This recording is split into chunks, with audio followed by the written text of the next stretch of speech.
F කියන්නේ මොකද්ද? පාර්ශ්වික පාර්ශවික මුල්. F කියන්නේ පාර්ශවික මුල්.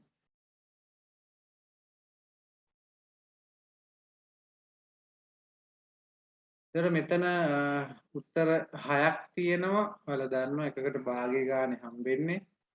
උත්තර එකක් හරිනම් භාගයයි දෙකක් හරිනම් 1යි 3ක් හරිනම් 1/4යි 4ක් හරිනම් 2යි 5ක් හරිනම් 2/4යි 6ක් හරිනම් 3යි. ඔය විදිහට ලකුණු 3 බෙදිලා තියෙනවා. ඒ හරි ප්‍රමාණය අනුව අර ලකුණු දා ගන්න. 6ම හරිනම් ලකුණු 3යි. ඒ විදිහට භාග ලකුණුත් මේකෙදි ලැබෙනවා. භාග ලකුණුත් ලැබෙනවා. හරි නේද? අංක 2 වෙනි ප්‍රශ්නෙට ගියොත් බලන්න මූල පද්ධති ආකාර දෙක සටහන් කරා. මොනවද මූල පද්ධති ආකාර දෙක?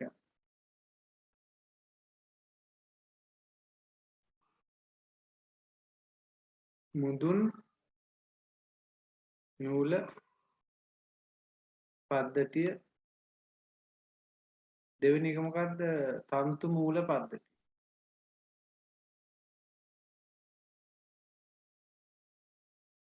හරිද?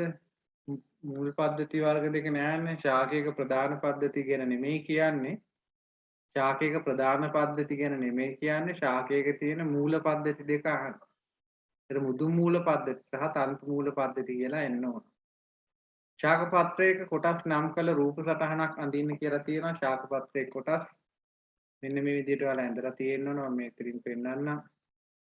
මේ තියෙන්නේ ශාක පත්‍රයක කොටස් මේ විදිහට දල වශයෙන් ඇඳලා මෙතන පත්‍ර අග්‍රය හරියට නම් කරන්න.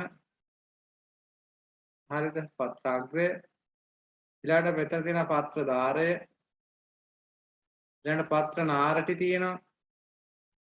මෙතන පත්‍ර නාරටි පත්‍ර තලය මේ සම්පූර්ණ සීමාවට කියනවා පත්‍ර තලය කියලා. පත්‍ර පාදයේ තියෙනවා මෙතන සීමාවේ පත්‍ර වෘන්තය තියෙනවා. ඔන්න ඔය කොටස් ටික ඇඳලා නම් කරලා ඇති කියලා හිතනවා. එහෙමනම් ලකුණු දෙකක් හම්බ වෙනවා. ඒක විශාල ප්‍රමාණයක් තියෙනවා නම් කරන්න ලකුණු දෙකක් තමයි හම්බෙන්නේ. 1යි 2යි 3යි 4යි 5යි 6ක් ලකුණු 3ක්වත් අඩුම ගානේ හම්බ වෙනවා නම් හරි. කොහොමද ලකුණු දෙකක් හම්බෙන්නේ? ශාක පත්‍රයක කොටස් නම් කළ රූප සටහනක් අඳිනවනේ. එතකොට තමයි ලකුණු දෙකක් අපිට ලැබෙන්නේ. ලකුණු දෙකක් ලැබෙන්නේ. හරිද? ලකුණු දාගන්න රතු පෑනෙන් හරි වරිත් දාගන්න අඩුපාඩු තියෙනවා නම් රතු පෑනෙන්ම හදාගන්න. අංක 4 ප්‍රශ්නයට ගියොත් ප්‍රභා සංශ්ලේෂණයේ කාර්යක්ෂමව සිදු කිරීම සඳහා ශාක පත්‍රයක ඇති විශේෂ හැඩගැසීම් දෙකක් කියන්න බලන්න. ශාක පත්‍ර කඳේ සර්පිලාකාරව පීඩා තිබීම. ශාක පත්‍ර සර්පිලාකාරව පීඩා තිබීම එක හැඩගැසීමක් කියලා අපිට ගන්න පුළුවන්. මෙතනදී ගොඩාක් උත්සාහ කරන්න ශාක පත්‍රයක තියෙන හැඩගැසීම් වලට යොමු වෙන්න. තනිකර ශාක පත්‍රයක් විදිහට ගත්තොත් කොහොමද ඔය හැඩගැසීම් ටික තියෙන්නේ කියන එක ලියන්න උත්සාහ කරන්න. මේ ශාක පත්‍ර තලයේ විශාලයි. පත්‍ර තලයේ විශාලයි. පුළුල් පත්‍ර තලයක් තිබීම. එහෙම නැත්නම් පත්‍ර තලයේ විශාලයි. ඒක හරි. තව එකක් අපිට ගන්න පුළුවන්.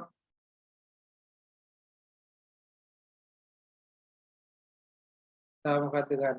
පත්‍රය තුනී වීම. පත්‍රයේ තුනී වීම, ඝනකමින් අඩු වීම, ඒ වගේ ලක්ෂණ ගන්න පුළුවන්. පත්‍ර තලයේ පුළුල් වීම.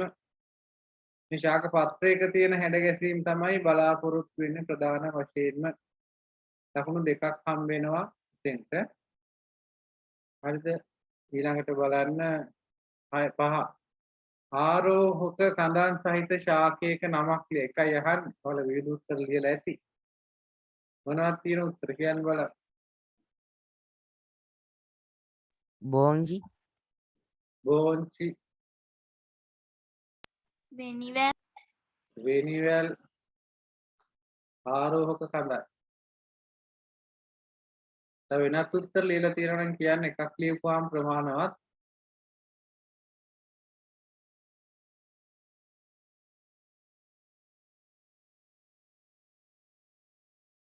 හරි අනිත් දරුවෝ ලියපු උත්තර ගැන මොකද හිතන්නේ?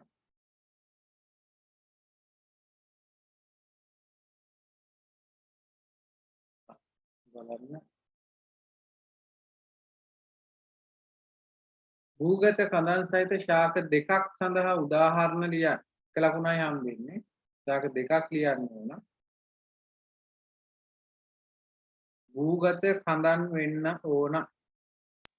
ඉඟුරු කහ ලූණු ඉඟුරු කහ ලූණු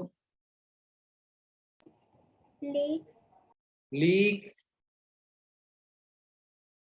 නියහරි. ඔක ගොඩක් අයට පැටලෙන්න පුළුවන් ප්‍රශ්නයක් ඔය භූගත කඳන් කියන එක. නමුත් හරියට ගන්න අර්ථාපල් තියෙනවා. හරිද? ඒවා ගන්න පුළුවන්. භූගත කඳන්.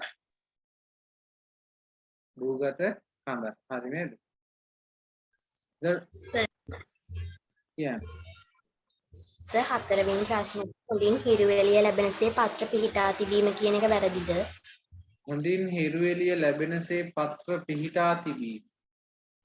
එතකොට එතන පොඩ්ඩක් අපිට ලක්ෂණයක් සුවිශේෂීව ලියපු නැති ගතියක් තියෙනවා.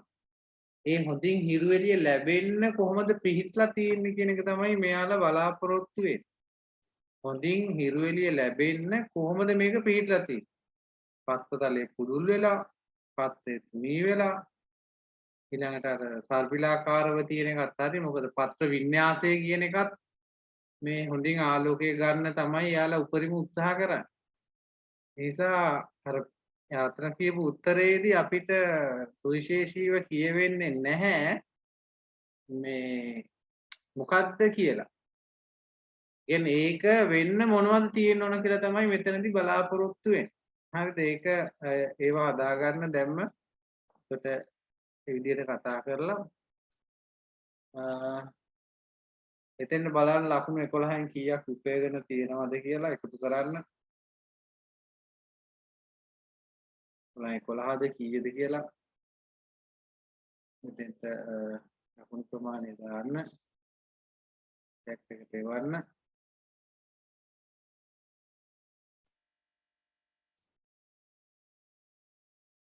වල තියෙනවා අශේන් අඳුලි රේනුරි දෙවන්නි සෙනුලි ලකුණු වල තියෙනවා. ඉරුන්දි නිහාර. හරි අපි එමුනම් යනවා හතරවෙනි ප්‍රශ්නේ. ලෑස්ති නේද? අපි ප්‍රශ්න ගෙනෙන්න ඕන. දෙවෙනි වාරේ පාඩමුත් යනවා. පොතපත අමතක කරන්න එපා. මොන ප්‍රශ්න තිබුණත් රටේ මොන ප්‍රශ්න තිබුණත් මොන ආර්ථික ප්‍රශ්න තිබ්බත් මොන දේශපාලනික ප්‍රශ්න තිබුණත් මොන සමාජීය ප්‍රශ්න තිබුණත් ඔයාලා හරි ටච් එකේ මේ අවධානය තියාගෙන අධ්‍යාපන කටයුතු කරගෙන යන්න. ඒකට ඔයාලට දුක් වෙන්න වෙන්නේ නැහැ. හරිද? හැම දරුවෙක්ම මේ ට්‍රැක් එකේ යන්න මොන ප්‍රශ්න තිබුණත්. හරි. හතරවෙනි ප්‍රශ්නේ අපි කතා කළේ නෑ නේද? අපි ඒක බලමුද? කතා කළා නම් කියන්න.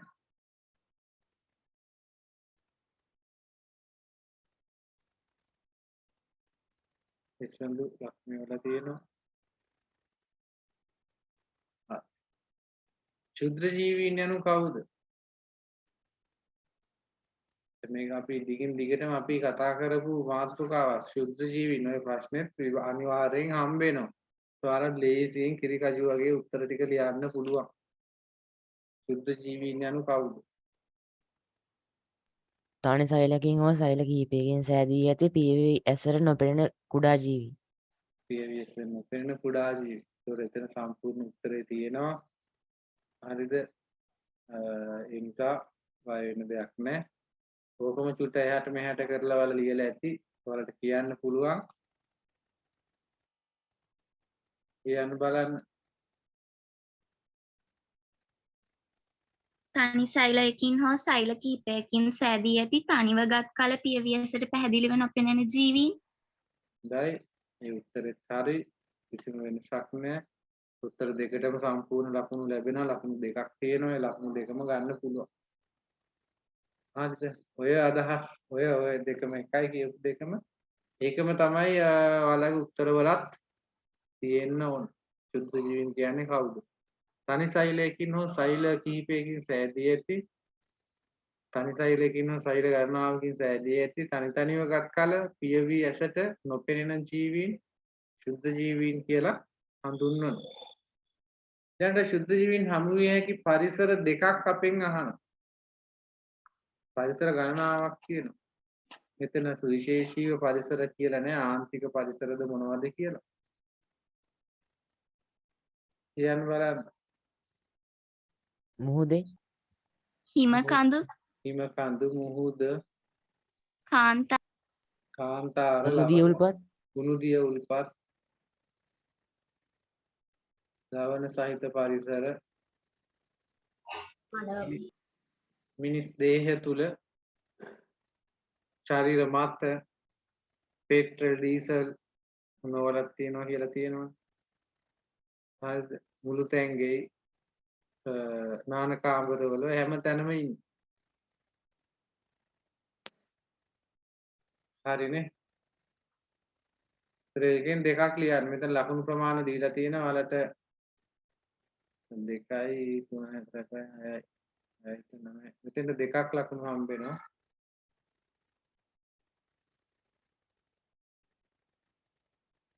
හරි. තුන්වෙනි ප්‍රශ්නේ ඉතා ලේසි ප්‍රශ්නයක්. මම හිතන්නේ කාටවත් එක වරද්ද ගන්න කිසිම අයිතියක් නැහැ. ප්‍රෝටීන බහුල ආහාර මත ශුද්ධ ජීවී ක්‍රියාකාරීත්වය හඳුන්වන නම පූති පූති බව බවන පූති භවනය.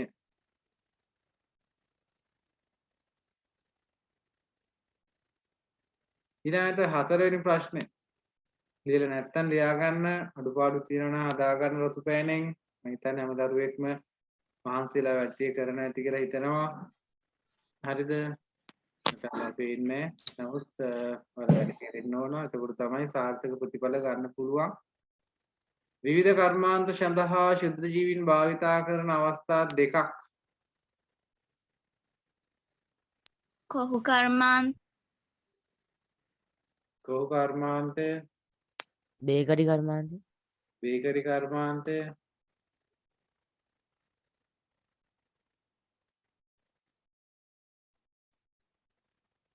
තව වෙන එකක් ලියලා තියෙන්න පුළුවන්.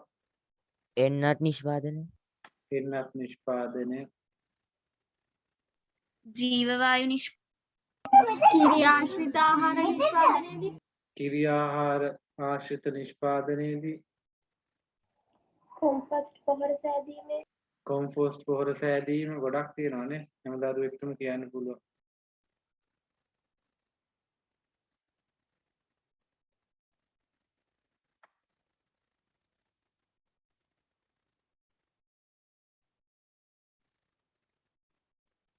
අතුන් ඉපදවීම ඔය වගේ ಜಾති ගොඩක් තියෙනවා. ඔයාලා ලියලා තියෙන උත්තර ඔය ඇතුලේ ඇති සහ වෙනත් උත්තරත් ඇති. ඒවා කියවුනේ නැත්නම් කියන්න පුළුවන්. මේ ශුද්ධ ජීවීන් භාවිතා කරන අවස්ථා ලේසි විදියට ඒක අහලා තියෙනවා. ඊළඟට අපෙන් අහලා තියෙනවා බේකරි ආහාර නිෂ්පාදනයේ යොදා ගන්නා ශුද්ධ ජීවී කාණ්ඩය කුමක්ද කියලා.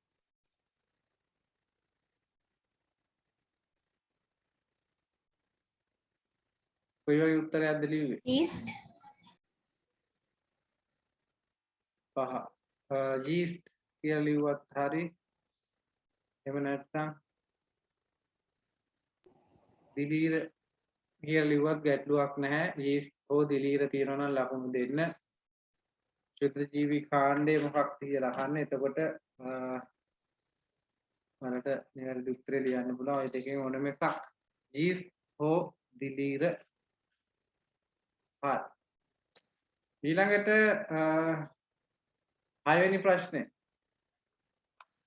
ශුද්ධ ජීවීන් නිසා මිනිසාට සතුන්ට ශාක වලට වැළඳෙන රෝග සඳහා උදාහරණ එක බැගින් ලියන්න.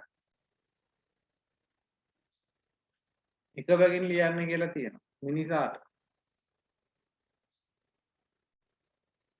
සෙම්පතිශ්‍යාව, මිනිසාට කියලා ඔහම ලියන්න. එහෙම නැත්නම් තව තියෙනවනේ නේ. ගුණ සන්නිපාතය, ලීෂ්මාන්‍ය ඕන එකක් ලියන්න පුළුවන්. ලාදුරු, ශේරෝගේ ඕන එකක්. ඊට සතුන්ට මොනවද ලියන්න පුළුවන්? මුඛහා කුරරෝග මුඛ හා කුර රෝගය, බුරුළු ප්‍රදාහය, ජල බීතිකාව වලින් ඕන එකක් ලියන්න පුළුවන්. හරි නේද? මුඛ හා කුර, බුරුළු ප්‍රදාහය, ජල බීතිකාව. ඊළඟ ශාක ගත්තොත්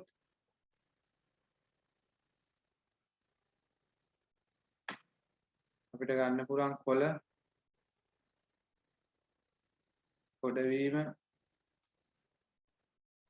අංගමාර රෝගය, පත්‍ර විචිත්‍ර රෝගය, පත්‍ර විචිත්‍ර රෝගය,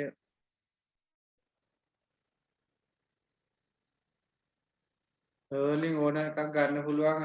ඔයාලට මේ පුරු පැහැදිලි නැති වුණාට උත්තර ටික පැහැදිලි ඇති. ලකුණු 1 3ක් හම්බ වෙනවා. දැන් එකතු කරලා බලන්න ලකුණු කීයක් උපයා ගන්න පුළුවන් වෙලා තියෙනවද කියලා. 11ක් ගැනීමේ හැකියාව තියෙනවා. ලකුණු මේවල තියෙනවා බලමු අපි. මේ ප්‍රශ්නේ ලකුණු 11ක් කරා ගිහිල්ලා තියෙනවා. හොඳයි. අශේන්, වෙනුරි, මිහාරා, නදුලි, ඉවන්මිනි, සඳු. හරි. මතකය ඉරුන්දි.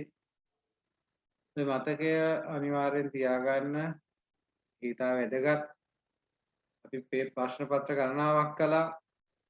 අපිට පොඩි කොටස් තමයි මේ හැම එකකින්ම හම්බෙන්නේ. නමුත් ඔයකේ තව ඉතුරු කොටස් තියෙනවා අපිට හම්බෙච්ච මුණ ගැහෙන්නේ නැති. අන්න ඒවා පිළිබඳ අවධානය දෙන්න. හරිද? ඒවා බලන්න. ඔයාලා ඉස්කෝලේ පටන් ගත්තාම විභාගෙ 30යි. හරිද? තේරුම් ගියවලා තියෙනවා.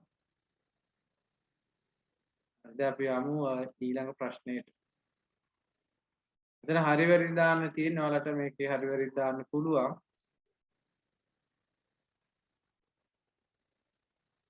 ස්ක්‍රීන් එකේ හරි වැරදි දාන්න. ප්‍රතිශක්තිකරණ එන්නත් නිෂ්පාදනයේ ශුද්ධ ජීවීන් යොදා ගනි. හරිද?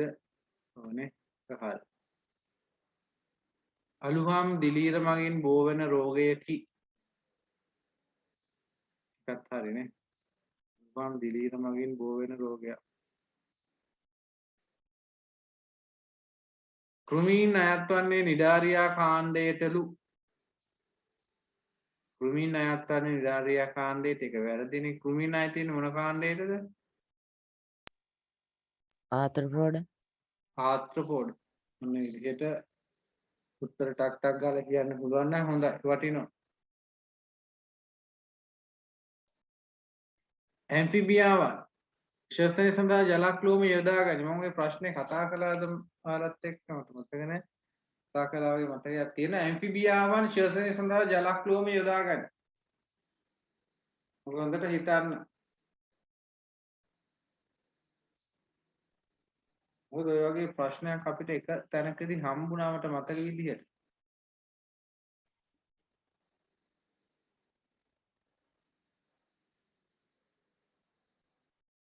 ඇයි අපි එහෙම කියන්නේ? ඇම්ෆිබියාවන් සාමාන්‍ය අපි කතා කරනකොට මේ ප්‍රශ්නේ අහලා තිබ්බ විදිහට තමයි බහුවර්ණ ප්‍රශ්නයක් මම හිතන්නේ. ඇම්ෆිබියාවන් ශ්වසනය සඳහා මොනවද යොදාගන්නේ?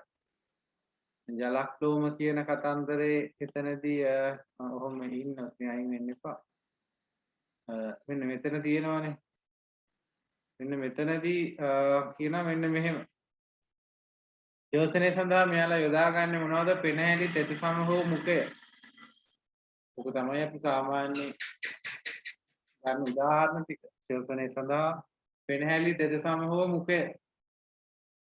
ඒ නිසා දැන් මෙතනදී කොයි වෙලේවත් ජලක්ලෝම ගැන කියවෙන්නේ නැහැ. නමුත් ඒක ප්‍රශ්නයක් තිබ්බ බහුවර්ණ ප්‍රශ්නයක්. ඒකට ඒ උත්තරය අර වෙන උත්තරයක් නෑ. මෙන්න මෙයාලගේ ජීවන චක්‍රේ එක අවස්ථාවක් ඉන්නවා. එයාලා වතුරේ ඉන්නේ. කවුද? ඉස්කෙඩියා. නමුත් ඉස්කෙඩියා කියන කතන්දරේ මෙතනදී අපේ සටහනේ දීලා නෑනේ. ඒ නිසා ওই ප්‍රශ්නෙට උත්තරේ මම වැරදි හැටියට ගන්නම්. නමුත් මට මතක් කරන්න ඕන වුණේ අර බහුවර්ණ ප්‍රශ්නය.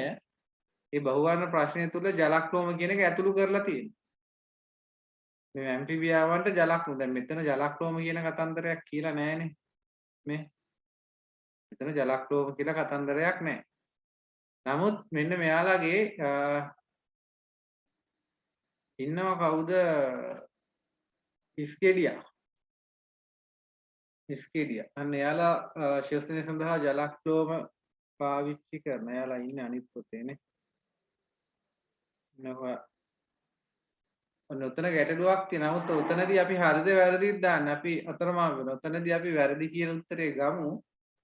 මොකද මෙන්න මෙතන ලිස්ට් එකේ නෑනේ. ඇම්ෆිබියාව සාමාන්‍යයෙන් ජලක්ලෝම පාවිච්චි කරනවා කියලා අපිට දීලා නෑ. නමුත් මෙන්න මේ කවුද? ඉස්කෙඩියා. මෙයාලගේ ජීවන චක්‍ර එක අවස්ථාවක් වතුරේ ඉන්නවනේ. අන්න එයාලට ඔය ජලක්ලෝම කියන එක අවශ්‍ය වෙනවා. ඒ නිසා ඒක මම කියප එක තේරුම් ගන්න මොකද්ද කිව්වේ කියලා. මෙතනදී අපි වැරදි කියන එක ගමු. මොකද මේ සටහනේ ප්‍රධාන වශයෙන් ගන්න මට අතරක කියන්න අවශ්‍ය වුණේ මේ එක බහුවර්ණ ප්‍රශ්නයක තිබ්බා. මොකද ඒ උත්තරය තුල ජලක්ලෝම තියෙනවා. නමුත් ජලක්ලෝම තිබුණට වෙන උත්තරයක් අපිට තෝරා ගන්න නෑ. ඒ උත්තරේ තමයි තියෙන්නේ. මේකයි උතන ප්‍රශ්නාර්ථයක් වැටෙන්නේ.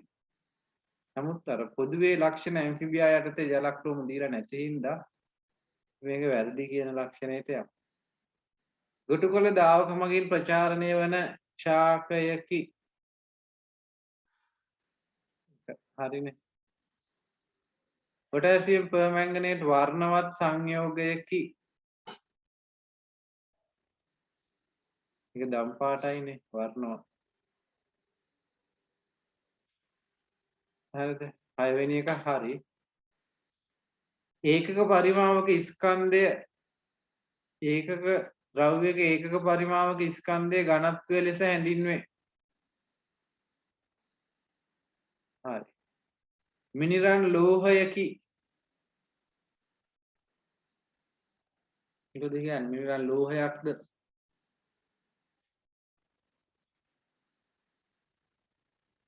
මිනිරන් අලෝහයක් නේ. මිනිරන් කියන්නේ කාබන්.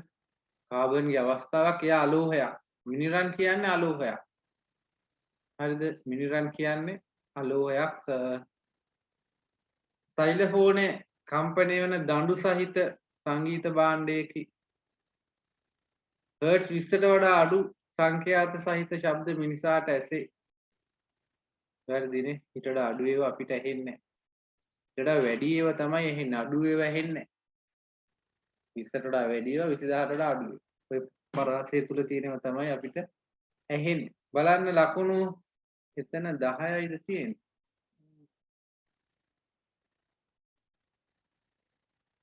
දැන් ලකුණු 11ක්.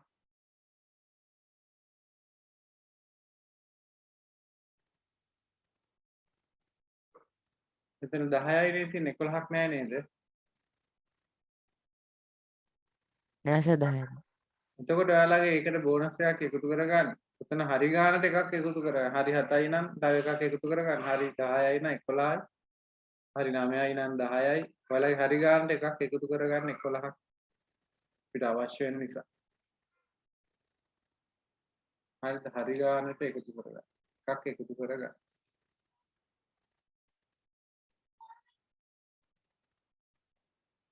හරිද?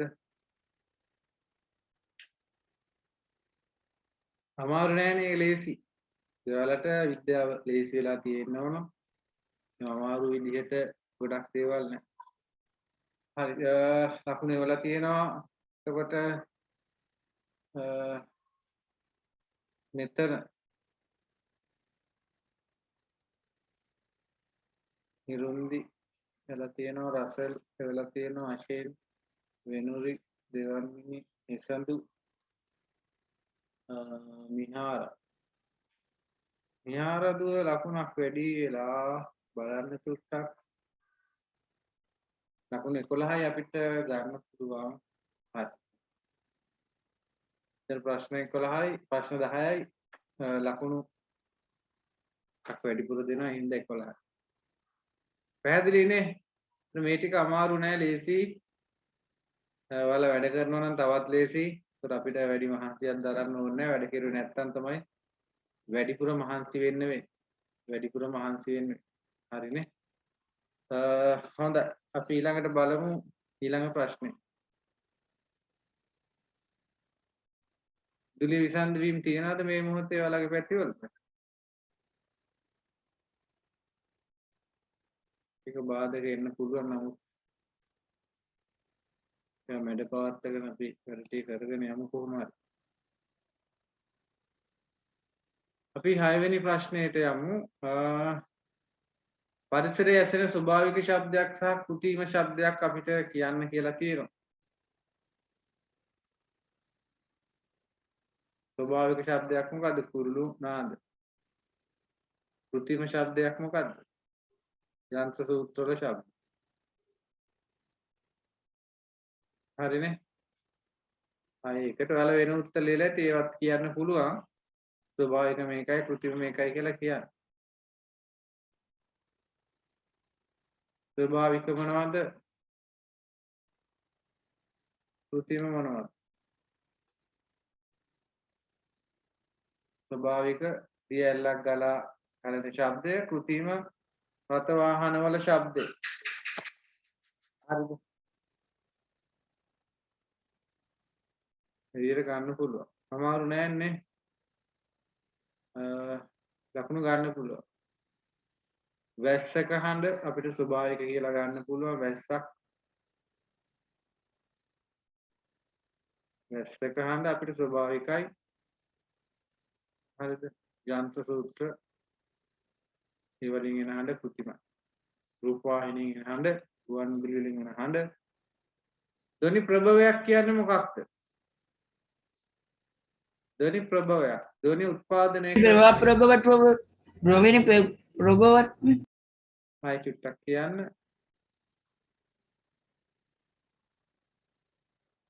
ධ්වනිය උත්පාදනය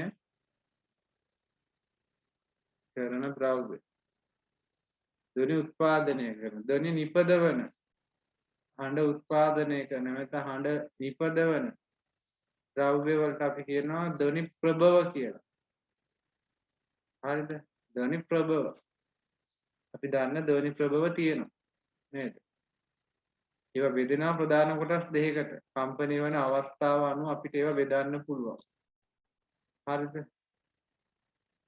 ඊළඟ ප්‍රශ්නේ අහලා තියෙන අන්න ඒක බලන්න එතන තුන්වෙනි ප්‍රශ්නේ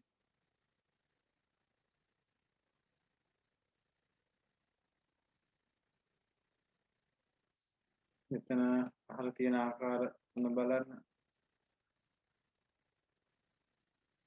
මොනවද කාණ්ඩ තුන ලේසි ප්‍රශ්නයක් නෙමෙයි මේක පේපර් එක ලේසි ගොඩක් තන්තු කම්පනය තාත් පටල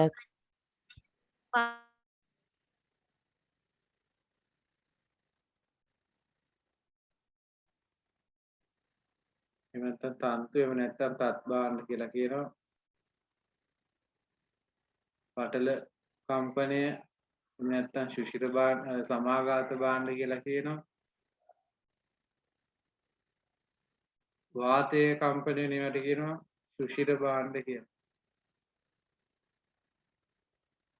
ඊළඟට පහත සංගීත භාණ්ඩ ඒව අනුව වෙන් කරන්න කියලා තියෙනවා හරිද ඒක ලේසියිනේ දැන් මෙතන මේව අඳුරනවා නේද අඳුරනවා කියලා හිතනවා අපි මෙන්න මේක මොකද්ද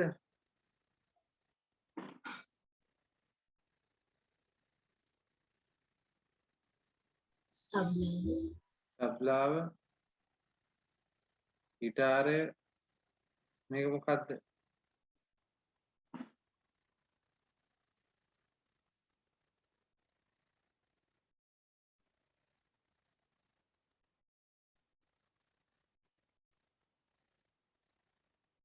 එතන රබානක් නේ. මේක ඇදලි නෑ බට්නලාව කියලා ගමු. අර ගත්තේ මොකද්ද කියලා කියන්නේ. තත් භාණ්ඩ වලට අයිති වෙනව මොනවද? ගිටාරය, වයලිනය. එතෙන්ට අයිති වෙනවා ගිටාරය, වයලිනය.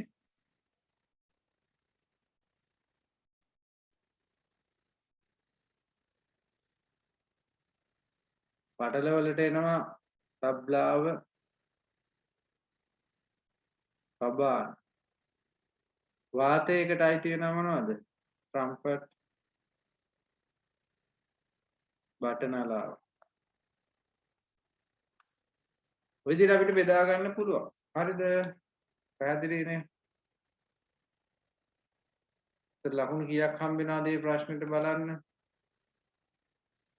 නැතව එකක් තියෙනවා නේ එතන. ලකුණු 3ක් හම්බ වෙනවා.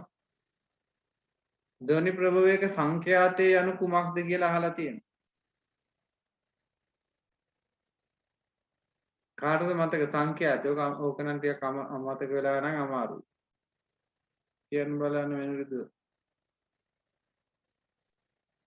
ධ්වනි ප්‍රභවයක ඒකක කාලයකදී හටගන්නා කම්පන ප්‍රමාණය very good.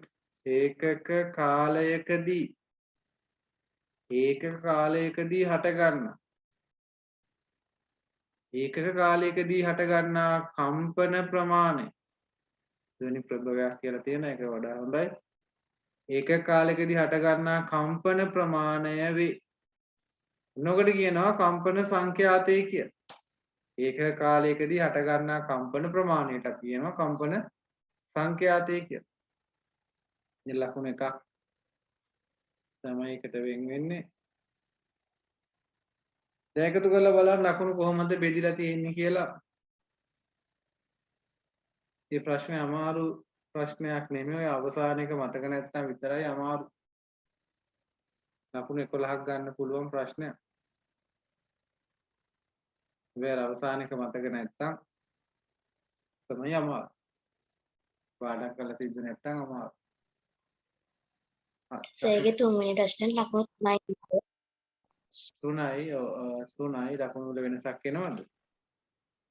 2යි 3යි 3යි 6යි 3යි 9යි. මෙතෙන්ට ලකුණු දෙකක් දාගන්න. එතකොට නේ හරියයි. මෙතෙන් ලකුණු දෙකක් දාගන්න. පස්වෙනි ප්‍රශ්නෙට 2යි 3යි 5යි 3යි 8යි 9යි 10යි 11යි. අන්තිම ප්‍රශ්නේ ලකුණු දෙකක් හම්බ වෙනවා. සංඛ්‍යාතය කියන්නේ මොකක්ද කියලා. ලකුණු වල තියෙන අදුලි, හිරුන්දි, වෙනුරි, මිහාරා, දෙවන්මිනි, වෙනුකි, එසඳු ලකුණු වල තියෙනවා. ලේසියිනේ. සමහරු නෑනේ. ඒ නිසා බය වෙන දෙයක් නැහැ. වෙනුලි, රසල්. අපි යන අවසාන ප්‍රශ්න තමයි ඔයාලා ඒක කරලත් ඇති, කරලා නැතුවත් ඇති. කෙසේ වෙතත් අපි බලමු ඒකට කොහොමද උත්තර හොයන්නේ කියලා.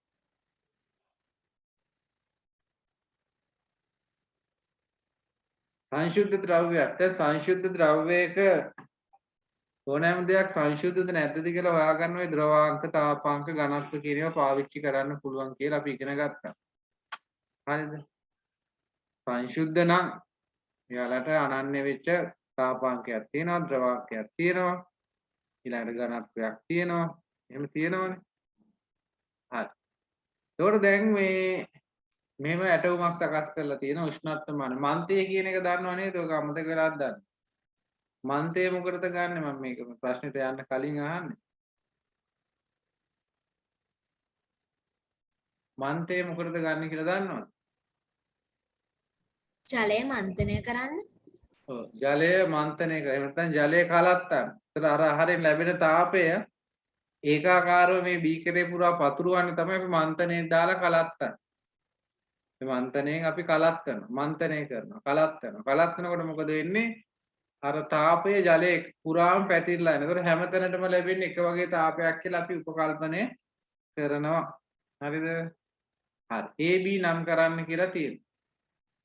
ඔයාලට පැහැදිලි ඇතිනම් ඒ කියන්නේ මොකද්ද? ice cat ice cat. A කියන්නේ අයිස් කැට. B කියන්නේ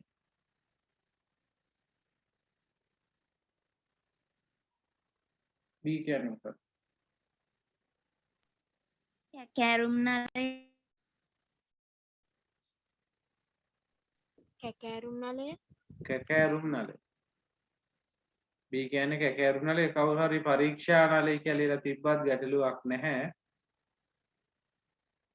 මොකද මේක අපි කෙලින්ම රත් කරන්නේ නැති හින්දා අපිට කැකෑරුම් නලයක් නැතුව පරීක්ෂා නලයක් උනත් ගන්න පුළුවන්. මේක කෙලින්ම රත් කරන එකක් නෙමෙයිනේ.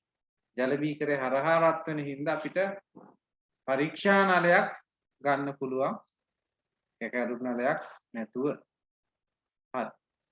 ඊළඟ මන්තේ දැන් අහනම් මන්තේ භාවිතා කරන්නේ කුමක් සඳහාද කියලා උත්තරේ කිව්වනේ.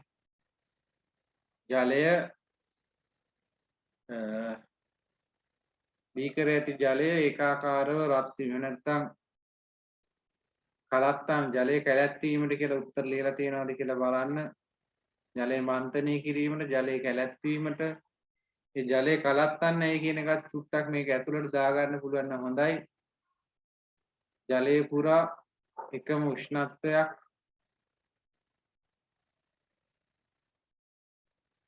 පවත්වා ගැනීම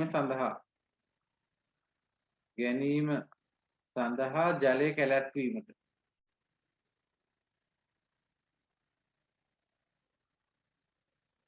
මෙන්න මේ විදිහට ගලපලා ලියන්න. මේකෙන් ජලය කැළැත්වීමට කියලා විතරක් තියෙනවා නම් හරියට දාගන්න ගැටලුවක් නැහැ.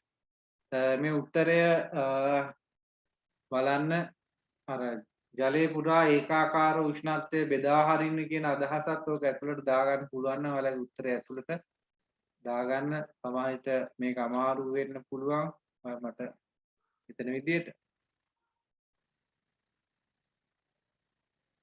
හරි නේද? ලකුණු එකක් හම්බෙන්නේ. මේදී රත් කිරීම සඳහා යොදා ගන්න උපක්‍රමය සඳහන් කරන්න.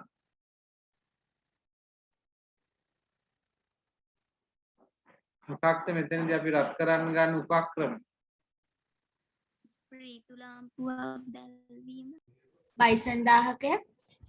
ඔය අපිට මේ දෙකම ගන්න පුළුවන්. ස්පීතු ලාම්පුවක් දැල්වීම මගින් එහෙම නැත්නම් බන්සන් 1000ක් භාවිතා කිරීම මගින්. ගෑස් තියෙනවා නම් අපිට බන්සන් 1000ක් ගත්ත හැකි. ගෑස් නැත්තම් ස්පීතු ලාම්පුවක් තමයි ගන්න වෙන්නේ. හරිද? කොහොම හරි උත්තර දෙකම හරි. මොකද්ද? ස්පීතු ලාම්පුවක් භාවිතය.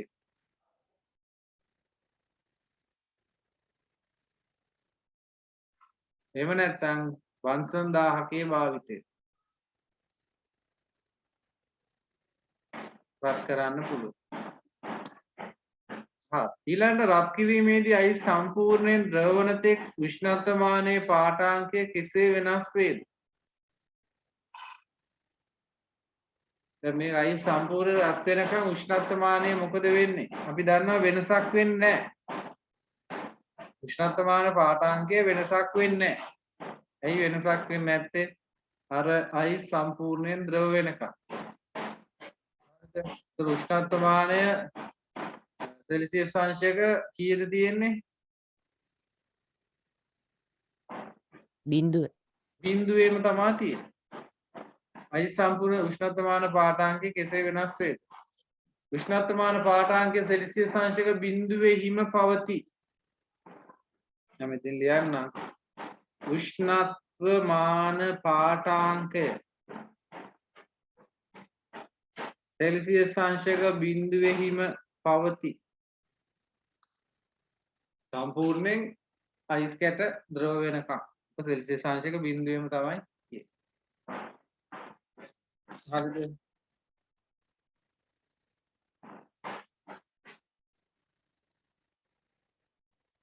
ඔය ටික ඔයාලා උත්තර ලියලා නැති වුණාට මන්තය ගැන ඔය ටික ලියා ගන්න. ඔක මග හරින්න බැරි අවස්ථාවක් ආවොත්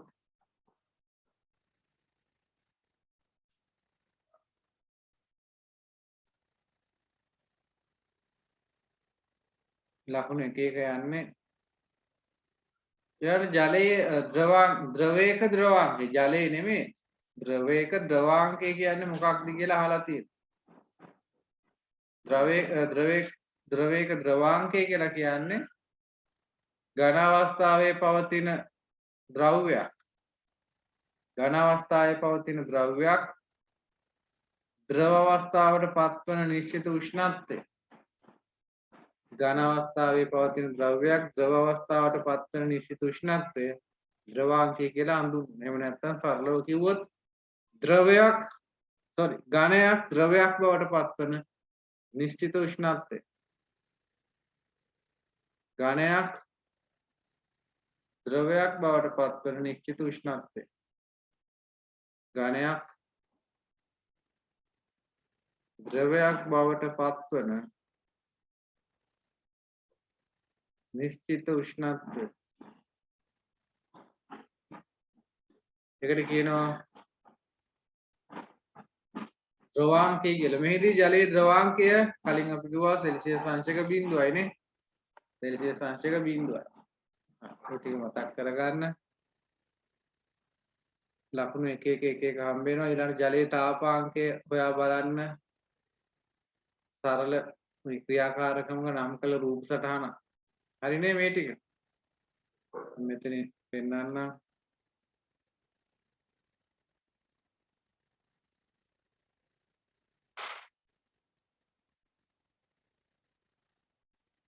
මෙන්න මේ රූපය ඇඳලා නම් කරලා තියෙනවා නම් හරි. එතන ස්කැට් තියෙන එකනේ තියෙන්නේ. මෙන්න මේ රූපය ඇඳලා නම් කරලා තියෙනවා නම් ලකුණු තුනක් හම්බ වෙනවා. අඳිනවට නම් කරනවට ලකුණු වෙන් වෙන්නව හම්බ වෙනවා. ආධාරකයේ රත් කරනවා ජලයේ උෂ්ණත්වමානය ওই විදිහට නම් කරලා ඔයාලා කටුවට ඇඳ ගන්න. ඇඳලා නැත්තම් උෂ්ණත්වමානයක් තියෙනවා, ජලයේ තියෙනවා, ආධාරකයේ තියෙනවා, රත් කරනවා.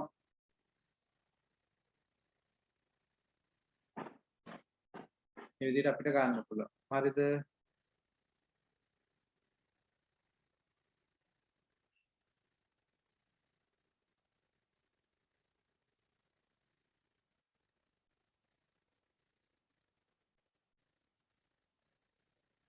බලන්න ඇඳලා තියෙනවද? හරිද? දැන් බලන්න ලකුණු ප්‍රමාණ මේකට උත්තර ලිව්වා නම් ලකුණු ප්‍රමාණ එවන්න.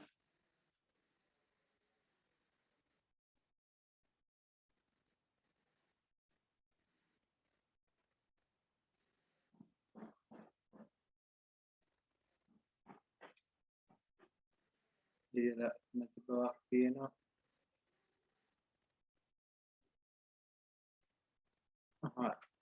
දැන් අපි දෙවෙනි කොටසේ ලකුණු ටික එකතු කරලා ඉමු. පළවෙනි කොටස අපි බැලුවේ නෑනේ නේද? ඒකේ පළවෙනි එක ප්‍රශ්නේ ලකුණු 16යි.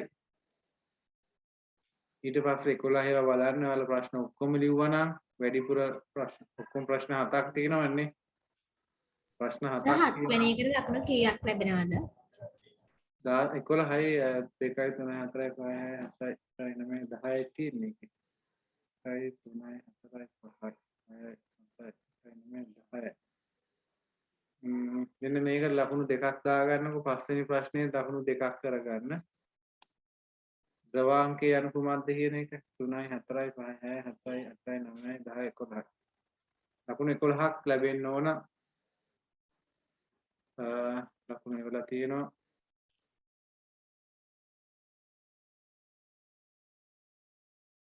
හරි.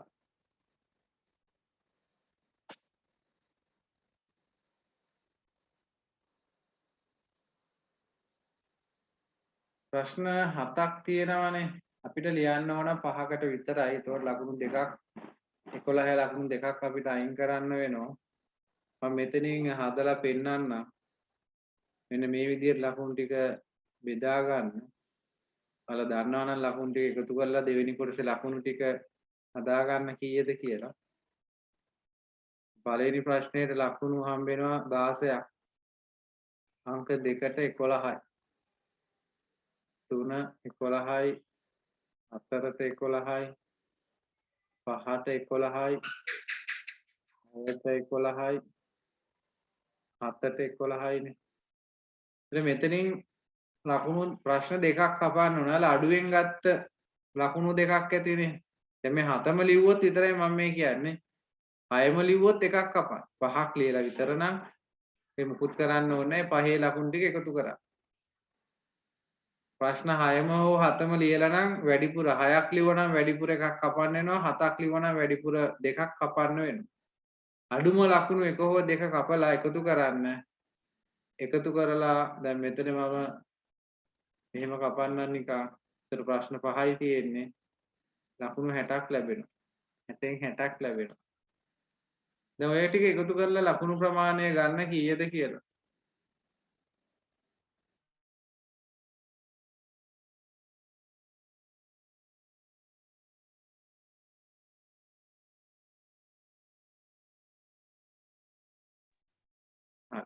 ලකුණු අරන් තියෙනවා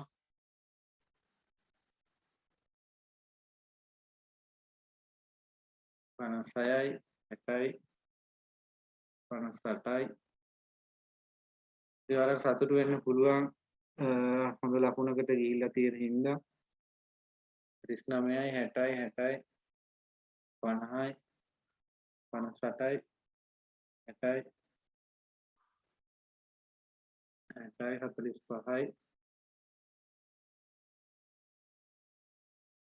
හරි දැන් අපි දන්නවා ඊළඟට අපි මොකද්ද කියන්නේ කියලා මම මොකද්ද කියන්නේ කියලා දන්නවා.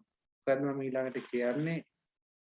උතන ලකුණු 58ක් ගත්තත් 59ක් ගත්තත් කීයක් ගත්තත් වැරදි ටික තියෙනනේ වැරදි ප්‍රශ්න. අන්න ඒවා highlight කරගන්න ඕන අනිවාර්යෙන්. එහෙම highlight කරගත්තොත් ඔයාලට බය වෙන්න දෙයක් නැහැ. ඒව නැවත මතක් කරගන්න ඕන. ඔයාලගේ මතකේ නැති හින්දානේ ඒව අමතක කරලා තියෙන්නේ. ඉතින් ඒවට නැවත අවධානය දෙන්න ඕන. අවධානය නැවත දෙන්න. හරිද? හරි. එතකොට හැබැයි ඒක අවධානය දුන්නේ නැත්නම් අපිට ওই தත්ත්වෙන් මිදෙන්න බෑ. ওই தත්ත්වෙන් ගොඩ එන්න නම් අපි අනිවාර්යෙන් අපි වැරදි ප්‍රශ්න වලට අවධානය දෙන්න ඕන. ඒවල මොනවා හරි ගැටලු තේරෙන්නේ නැති තැන් තියෙනවා නම් ඒ ගැටලු සහිත තැන් නැවත අහන්න chat එකට එවන්න WhatsApp වලට එවන්න. හරිද? ඔයාලට ඕන නම් රෙකෝඩින් තියෙනවා YouTube එකේ. ඒවා අවශ්‍ය නම් ඒ දින කැටි පාඩම් ඒවා නැවත බලන්න පුළුවන්. හරිද? ඔයාලට තේරෙන්නේ නැති මොනවා හරි තියෙනවා නම් අහන්න පුළුවන්. කොහොම හරි අපි ලකුණු 80 90 එහා ලකුණු යනවා නම් 50 55න් එහා තියාගන්න එක වැදගත්. හරිද? බලමු එහෙමනම් පළවෙනි කොටස කොහොමද තියෙන්නේ කියලා. පේපර් එක print කරගෙන කරලා ඇති නේද? බලමු එහෙමනම්.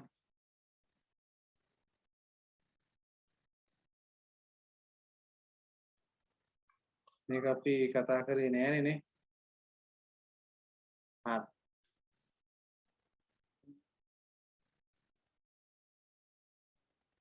මේකේ උත්තර ලකුණු කරන්න පුළුවන් දැන්.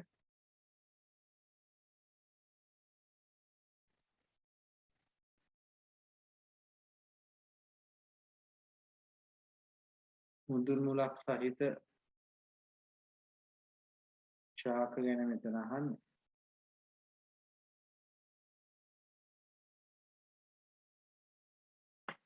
මුදුන් මුලක් peer අඹ හරිනේ peer අඹ.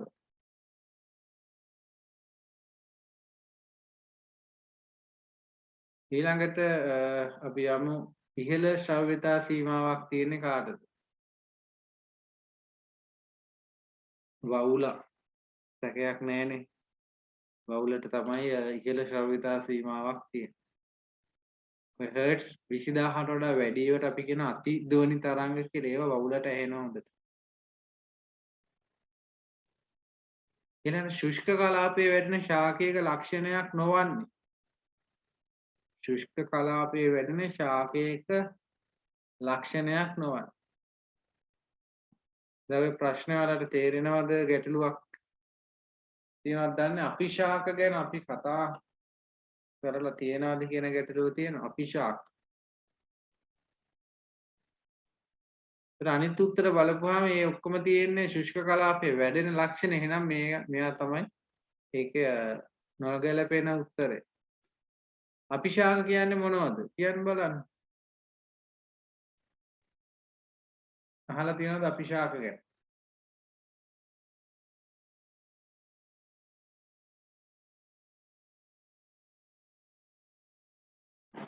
අපිශාක මොනවද අපිශාක කියන්නේ?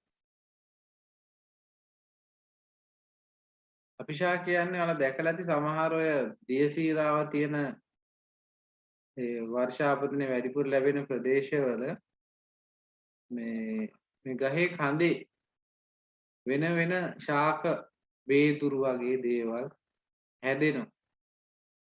අන්න ඒවට කියන අපිශාක කියලා. කාසි පෙති කියලා කියනවා. මේ කඳේ හැදෙනවා. වෙනත් මේ අපිශාක වේදුරු වගේ දේවල් මෙහෙම කොළ පාට හැදෙනවා.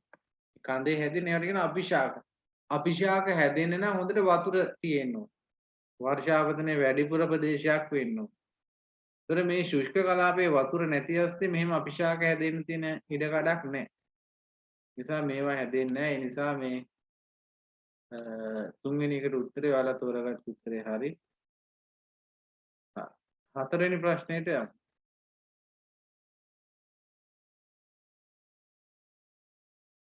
ශාක පත්‍රයේ වැදගත්ම කෘත්‍යය ඉතින් ඒක අමතක වෙන්නේ නැහනේ. මේක වැදගත්ම කෘත්‍යය ප්‍රභා සංශ්ලේෂණ. උත්තර හොඳට කියවන්න. උත්තර හතරම කියවන්න හොඳට. එතකොට තමයි තෝරා ගන්න පුළුවන්. උත්තරේ ප්‍රභා සංශ්ලේෂණය කියන එක හරි. ඊළඟට ප්‍රභා සංශ්ලේෂී කඳන් සහිත ශාක යුගලය. ප්‍රභා සංශ්ලේෂී කඳක් තියෙන්නේ මොකේද? පතොක් දලුත්. පතොක් දලු. ඔයාලා උත්තර තෝරා ගන්නවා ගැටලුවක් නැහැ. නිත්‍ය වැරදින්න ඕන. ඔව්. බූවල්ලා අයිති වෙන්නේ මොකේටද? බූවල්ලා. බූවල්ලා මොලුස්කාවෙක් නේ. බූවල්ලා මොලුස්කා කාණ්ඩයට අයිති වෙනවා. මුල්වරට ශුද්ධ ජීවීන් දැකලා තියෙන්නේ කවුද? ඇන්ටන් වෑන් ලීවන් කියන විද්‍යාඥයා. හරිනේ. හරි දාගන්න පේපර් එකේ අතපෑරෙන් හරි දාගන්න. රූපාන්තරණයක් සහිත සත්වයකි. දැන් අපි ඒ ගැන කිව්වා. රූපාන්තරණයක් තියෙන්නේ කාටද? මෙන්න මේ මැඩියට. ඇම්ෆිබියා කාණ්ඩයට තමයි රූපාන්තරණයක් තියෙන්නේ. මැඩියා. දැන් අපි බලමු මෙන්න මේ ප්‍රශ්නේ 9 වෙනි එක. මොකද්ද මේ 9 වෙනි එකෙන් කියන්නේ? මේ ඉන්නේ කවුද? ඉන්දමන්ද කියලා අහන්න.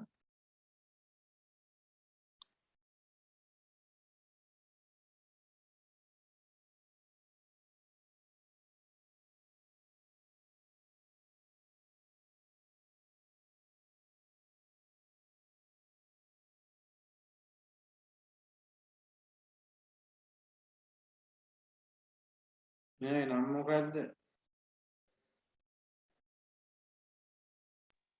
Chlamydomonas. Chlamydomonas. Chlamydomonas.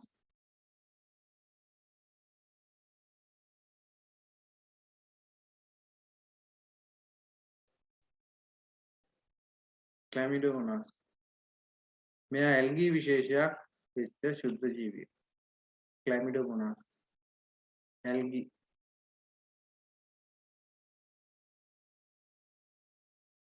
ඊළඟ 10 වෙනි එක.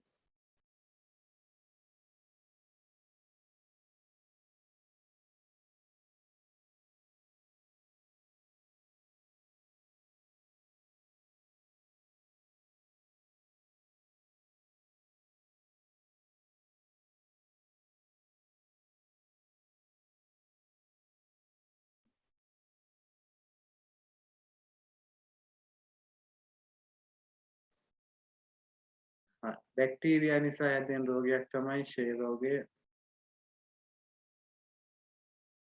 ඊළඟ ඝන අවස්ථාවේ තියෙන කහපාට අලෝහය ප්‍රසිද්ධයි, ඉතා ප්‍රසිද්ධයි. කවුද? සල්ෆර්. කහපාට බංගුරයි ඝන අවස්ථාවේ තියෙන අලෝහයක් කියපු ගමන් මෙන්න මෙයා ප්‍රසිද්ධයි. කවුද? සල්ෆර්. අංක 2 උත්තරේ. තත් භාණ්ඩ විතරක් තියෙන්නේ මොනවද? තත් භාණ්ඩ.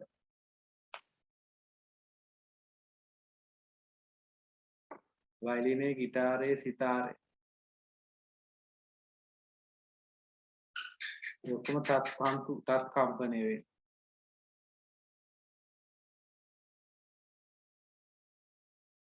ගෙවියාමට සීරියාමට එරෙහිව ද්‍රව්‍යයක් සතු ප්‍රතිරෝධී ගුණයට මොකක්ද කියන්නේ?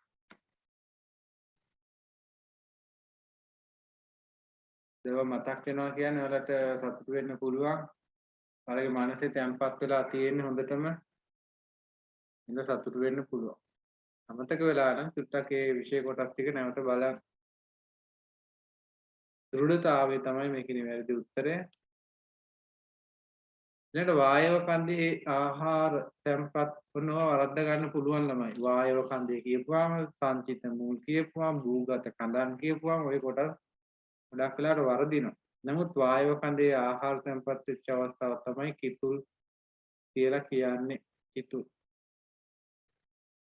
දේශේනේ යීස්ට් කියන්නේ කවුද? යීස්ට් අපි ඩීකට කලිනුත් කතා කළා. යීස්ට් ඒකසෛලිකයි අමතක කරන්න එපා. යීස්ට් බලා ගන්න ක්‍රමයක් කියන්න මට. යීස්ට් බලා ගන්න ක්‍රමයක්. කාටද යෝජනා කරන්න පුළුවන්? යීස්ට් බලා ගන්න පුළුවන් ක්‍රමයක්.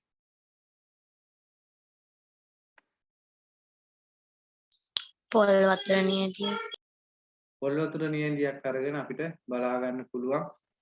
ඒකේ යීස්ට් ඒකසෛලික යීස්ට් තියෙනවා. දැන් මේකේ උත්තර ඔක්කොම පේන්නේ නැහැ. නමුත් මේකේ උත්තරයක් තෝරගෙන තියෙනවා.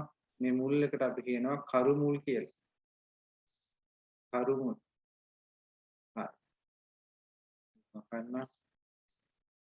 කරු මුල්. කයිරු මුල් නෙමෙයි කරු මුල් කියලා අපි කියන්නේ. හරිනේ?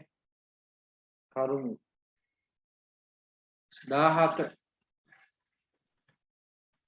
17 කියන්නේ නයිට්‍රජන් ඩයොක්සයිඩ්. අපිට ඒක පරීක්ෂණයකදී නයිට්‍රජන් ඩයොක්සයිඩ් හම්බ වෙනවා.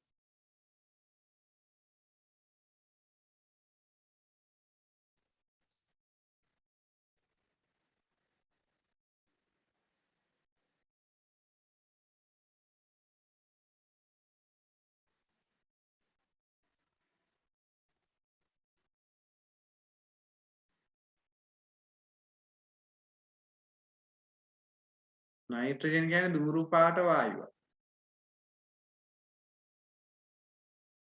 ප්‍රධාන ලක්ෂණය තමයි නයිට්‍රජන් කියන්නේ දුඹුරු පාට වායුවක් කියන එක. අංක 1. මේ ක්‍රියාකාරකම් මතකයිනේ.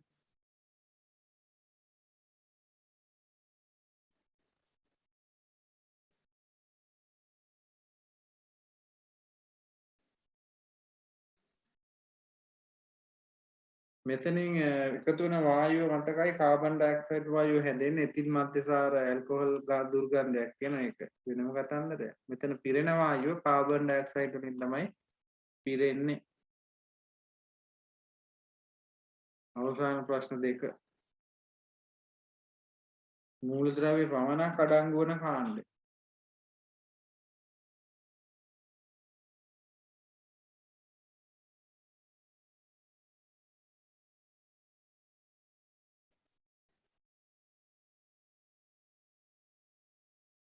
රසදිය කොපර් කාබන් මූලද්‍රව්‍ය විතරයි. රසදිය වල සංකේතය මතකද?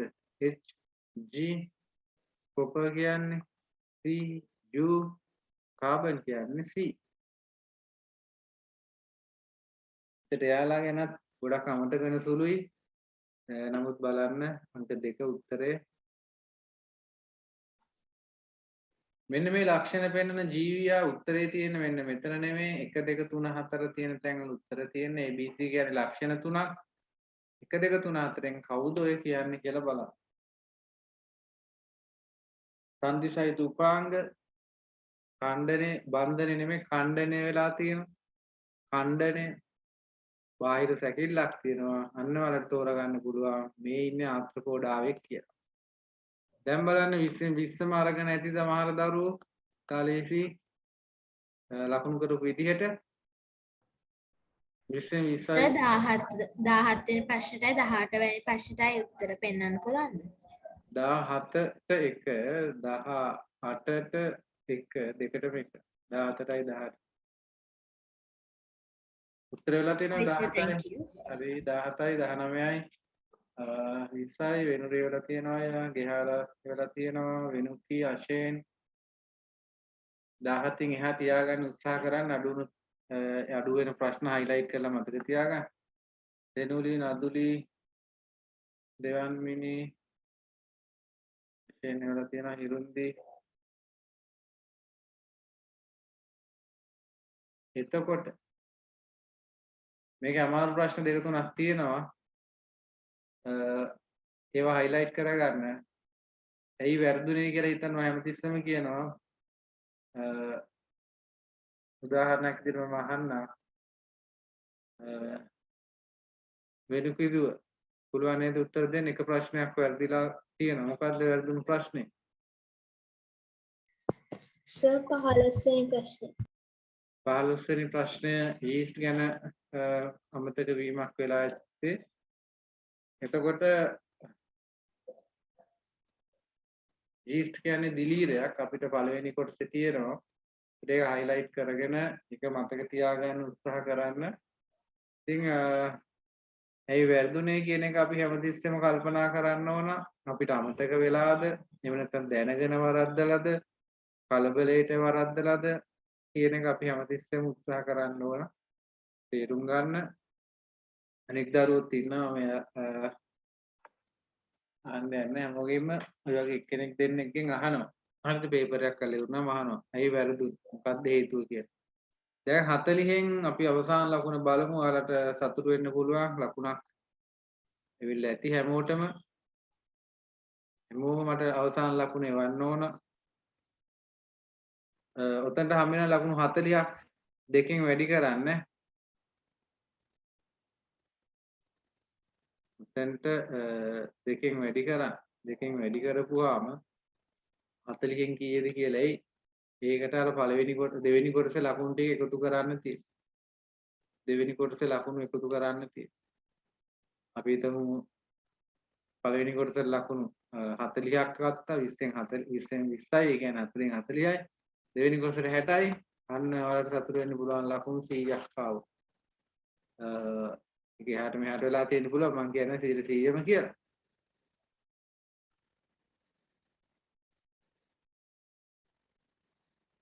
අපිට වෙලා තියෙනවා සම්පූර්ණ ලකුණු එකතු කරන්න දැන් පළවෙනි කොටසයි දෙවෙනි කොටසයි එකතු කරන්න ලකුණු 98ක් අරගෙන තියෙනවා 100ක් අරගෙන තියෙනවා ඒකට සතුටු වෙන්න පුළුවන් ඒ ලකුණු හැම එකක් ගැනම 98 100 94 96 86 98 100 ඒ වලගේ මහන්සි වුණොත් තමයි ගන්න ඉතින් අපි කොච්චර කිව්වත් බන කියනවා වගේ කිව්වත්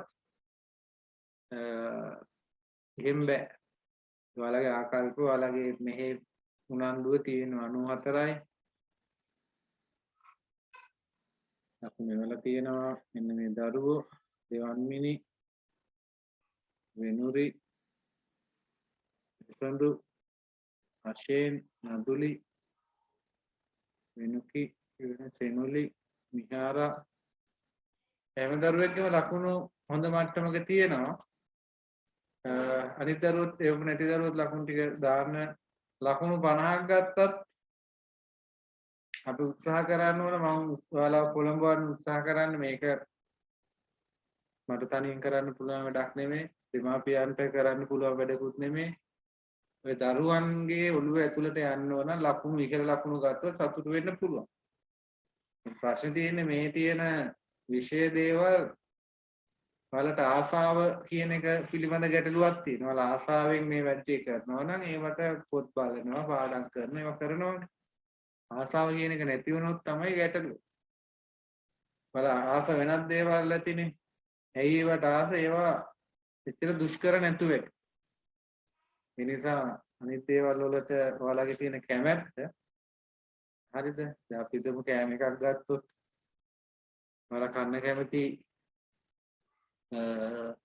මැල්ලුම් තියෙන බත් තියෙන මුරුංගා තියෙන කොහොම කෑම එකක්ද කන්න කැමති.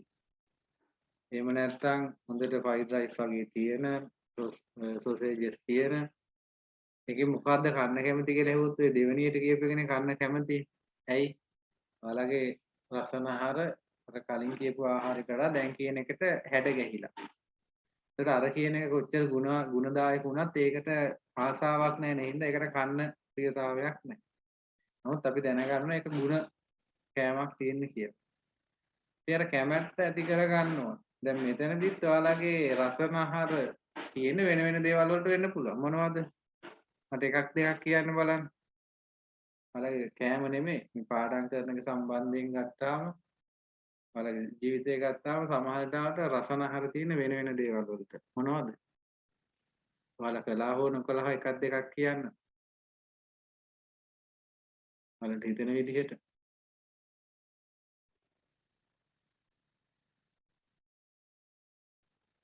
වශයෙන් මොකද හිතෙන්නේ? ප්‍රශ්න තේරුණාද දන්නේ? සර් අපි කැමති දේවල් කියන්න. ඔව්. වඩා කැමති දේවල්. ඔයාලගේ ඉහළින්ම තියෙන දේවල්. ෆිල්ම්ස් බලන්න. ෆිල්ම්ස් බලන්න. ඉතින් යනවා ටීවී එකේ ෆිල්ම් ඒවා ගොඩක් දැන් මේ වගේ නෙමෙයි ඒක ඊට වඩා රසවත්. ඔයාලා කළා හෝ නොකළා මම ඔයාලට මේවා කරන්න යනවා නෙමෙයි වෙන දේවල් අනිත් දරුවෝ කියන්නේ ඒ වගේ.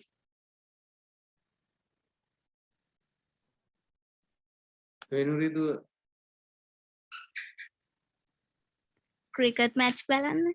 මැච් බලන්න. හිරුන්දි දුව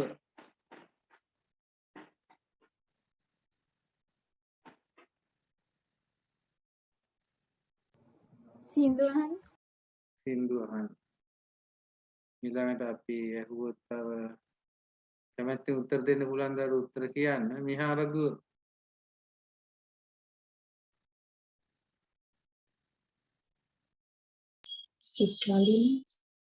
චිත්‍රාන්ති. තව තියෙනවා නම් කියන්න මම දැන් කියන්නේ මේ ඔයාලට පාඩම් කරන්න කියපුවාම ඊට වඩා ඔයාලට ඔයාලගේ රසන ආහාර යන වෙන තැන් තියෙන එකක් තමයි සින්දු අහනවා කිව්වා ෆිල්ම්ස් බලනවා කිව්වා කාටුන් යනවා ටීවී එකේ දාපුවාම ළමයි ගෙදර ඉන්න උදේ ඉඳලම දානවා කාටුන්. අපි ඒක ඉඳලා චිත්‍රාන්තින්නේ ෆිල්ම්ස් බලන්නේ. ෆිල්ම්ස් බලන. එතකොට දැන් ඔය ඔයාලා කිව්වේ යම් පැත්තකට සීමා වෙලා. තව මෙන්න මෙහෙම දේවලුත් තියෙනවා නේ. ෆෝන් එක අතට අරගෙන නේද YouTube එකේ ඉන්නවා. ඊළඟට ඒ වලින් වීඩියෝ බලනවා. ඒවලා කළා හෝ නොකළා හෝ මම මේ පොදුවේ කියන්නේ. ගේම්ස් ගන්නවානේ. ඔය වගේ තියෙනවා chat කරනවා යාළුවොත් එක්ක. ඒවට තමයි වැඩිපුර කැමති. නමුත් දැන් මෙතන ඉන්න දරුවන්ගේ හැමෝගෙම වගේ ලකුණු හොඳ මට්ටමක තියෙනවා. අපිට ඒ ගැන සතුටු වෙන්න පුළුවන්. හැබැයි මෙතන මම හිතන්නේ එහෙම නැතුව තියෙන නැත්නම් වගේ ලකුණු ගන්න අමාරුයි. අපේ රසනහර මේ පැත්තටත් බැලන්ස් කරගන්න ඕන. මොනවද පාඩම් විෂයන් වලට ඇති කීයක් තියෙනවද 11ක් සාමාන්‍ය පෙළ සාමාන්‍ය පෙළ විභාගෙට 9ක් එනවනේ. ඒකට ඒ 9ට බෙදාගෙන වැඩ කරන්න ඕන. සමහරවිට ආස ඇති ආස නැතුව ඇති විවිධ හේතු නිසා කොහොම හරි මේ පැත්තත් පිත්ත බේත් බොනවා වගේ හරි කැමැත්තෙන් බොනවා හරි කොහොම හරි පාඩම් වැඩ වලටත් වෙලාව වෙන් කර ගන්න ඕන.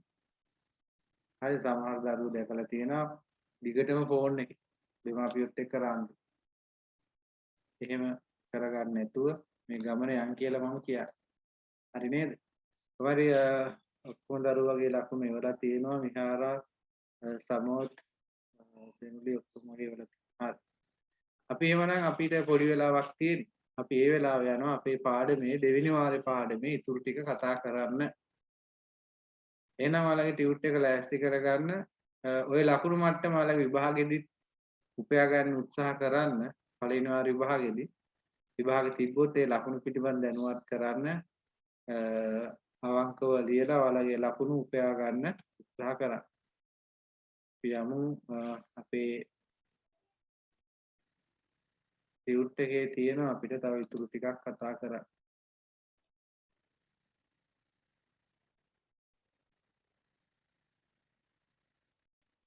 අපි කතා කළේ චුම්බකවල ද්‍රව හඳුනා ගන්න එක අවස්ථාවක් ගැන කතා කළේ. අපිට ඒක ඉතුරු ටික කතා කරන්න තියෙනවා. අපි ඒ ටික බලමු කොහොමද නොදන්නා දණ්ඩ චුම්බකයක ද්‍රව හඳුනා ගන්න කියලා. නොදන්නා දණ්ඩ චුම්බකයක ද්‍රව හඳුනාගන්නේ කොහොමද කියලා බලන්න. බලන්න ස්ක්‍රීන් එක පේනවා ඇති.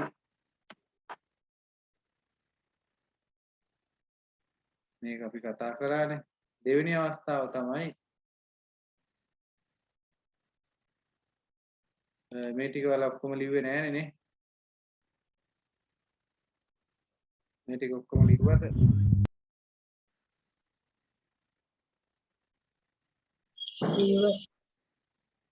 ලිව්වා නම් හොඳයි. හැමදාම ලිව්වද කියලා බලන්න. අපි මට මතක විදිහට මේක කතා කරේ නෑ මෙතනින් එහාට. මේ මම කිව්වා ඔයාලා ගෙවල් වල උතුරු දකුණු හොයාගන්න කියලා. හොයාගත්තද?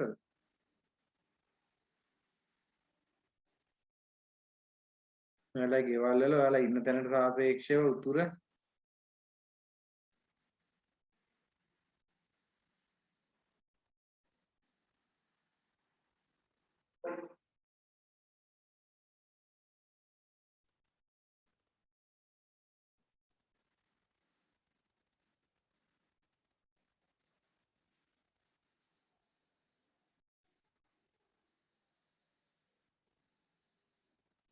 හොයාගත්තද? හොයාගන්නේ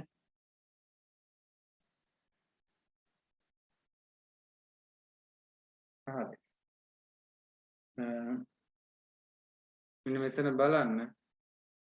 දැන් අපි දණ්ඩ චුම්බකයක් අරගෙන නිදහසේ එල්ලුවාම වෙන බාහිර බලපෑම් නැත්තම් මේක කිසියම් දිශාවක් ඔස්සේ හෙට මෙහෙට කැරකිලා නවතිනවා.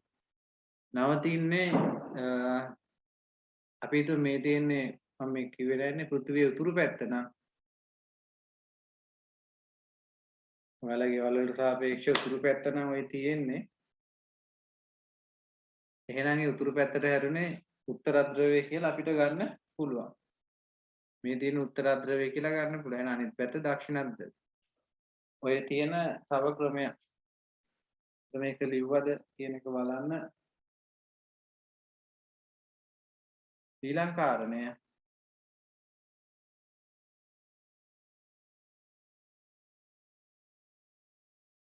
මේ අවස්ථාවම තමයි මේ වෙන විදිහකට දීලා තියෙන්නේ. මෙතනදී කරන්නේ මොකක්ද කියලා බලන්න. මෙතනදී කරන්නේ මේ කිරලැබයක්. එහෙම නැත්නම් රිජිෆෝම් තියෙන ඒවට කියන ස්ටයිලිෆෝම් කියලා. ස්ටයිලිෆෝම් එහෙම නැත්නම් රිජිෆෝම් මේ වගේ කොටසක් අරගෙන ඒක උඩ අර ද්‍රව නොදන්නා දණ්ඩ චුම්බකයේ තියලා වතුර නිශ්චලව තියෙන්න ඕන. මේක නිසල්මනේ තිබ්බාම මෙයා එහෙට කැරකිලා නවතිනවා. මේ කැරකිලා නවතින්නේ පෘථිවිය උතුරු දකුණු දිශාව ඔස්සේ.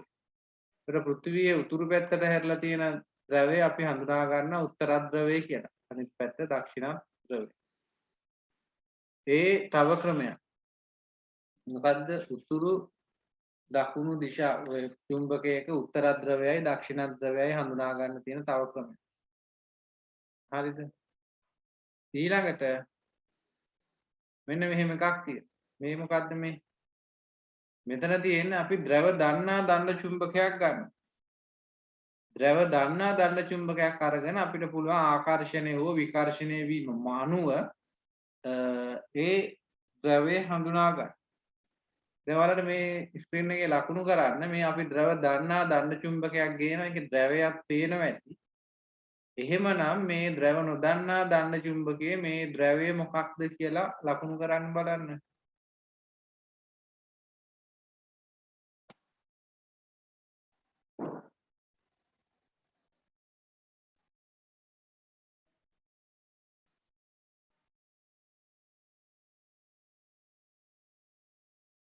හරි.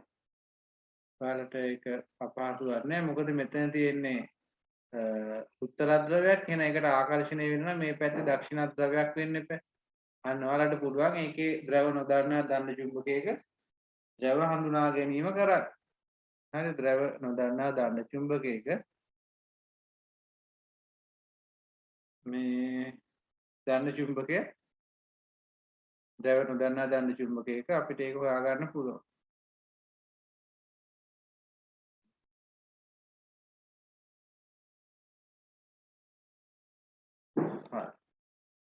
මේ ටික ලියලා නැත්තම් කියන්න මේ ටික ලියා ගන්න ඕන අතන. මෙතන තව ක්‍රමයක් තියෙනවා මේ තියෙන මේ ක්‍රමය මේකට කියනවා ඔර්ලෝසු තැටියක්. ඔර්ලෝසු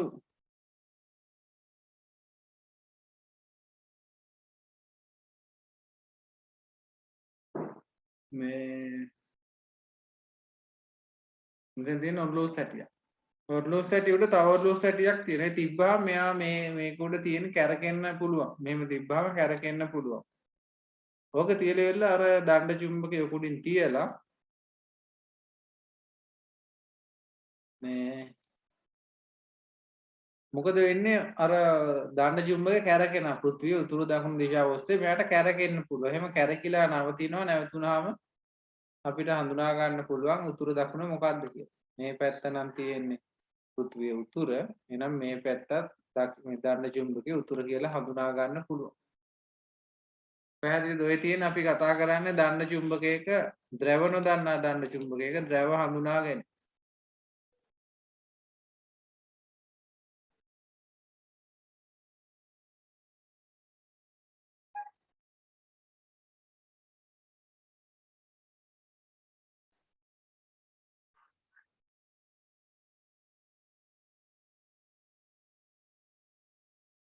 ඊළඟට බලන්න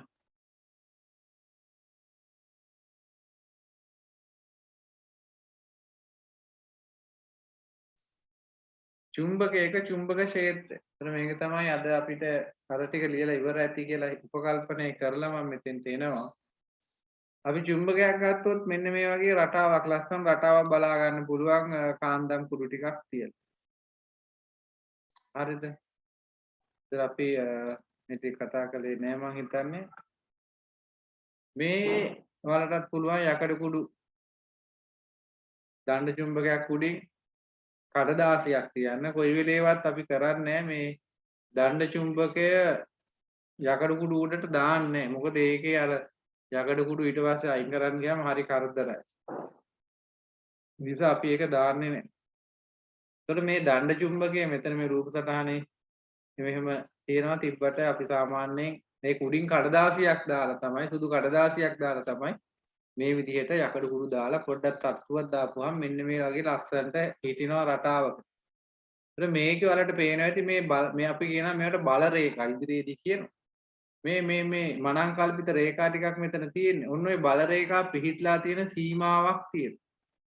ඔන්න ඔය සීමාවට කියනවා මොකක් කියලාද? චුම්බක බල රේඛා කියනවා. මේ පැතිරලා තියෙන සීමාවට කියනවා චුම්බක ක්ෂේත්‍රයක් කියලා. චුම්බක ක්ෂේත්‍රයක්. එතනින් එහාට ඒ බල රේඛා නැහැ.